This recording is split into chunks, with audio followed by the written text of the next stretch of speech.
Sa harap ng higit pisong taas presyo sa mga produktong petrolyo, fuel subsidy sa public utility vehicles handang ibigay ng gobyerno ayon sa LTFRB. Pero sa harap niyan, may paalala ang hensya sa mga traditional jeepneys na hindi pa rin nakakapag-consolidate. Si Vel Custodio sa sentro ng balita.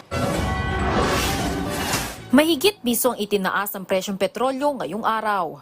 Piso at 10 sentimo kada litro ang itinaas ang presyo sa gasolina. Piso at 55 sentimo naman ang dagdag sa kada litro ng diesel.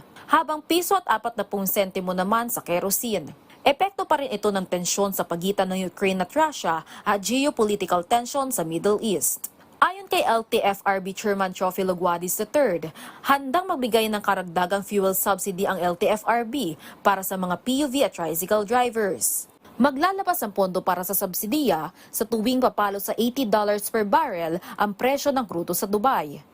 Qualified ang mga operator ng modernized public utility vehicle para sa 10,000 fuel subsidy, habang 6,500 naman para sa mga traditional jeepneys. Mula ito sa General Appropriations Act na naglalaan ng 2.5 billion pesos financial assistance at fuel subsidies. Aniya, hinihintay na lang nila na maglabas ang Department of Energy ng pondo para rito.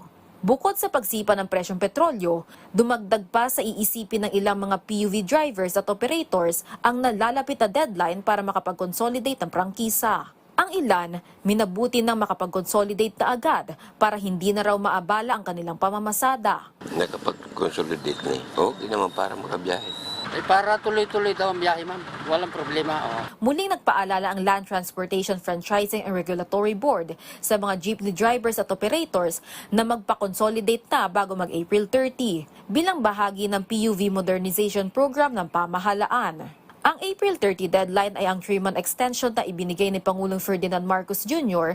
para sa mga hindi pa nakakapag-consolidate ng prangkisa. Consolidate na po kayo because by April 31, only those who have consolidated, only those who have availed of the modernization program will be allowed to ply the streets in the Philippines. Layunin ng consolidation process na maipasok na ang mga PUB sa korporasyon o kooperatiba para masiguro ang sistematikong operasyon ng mga units. Nais ang naturang programa na mapalitan na ang mga traditional jeepneys ng mas moderno at eco-friendly na bersyon ng jeep.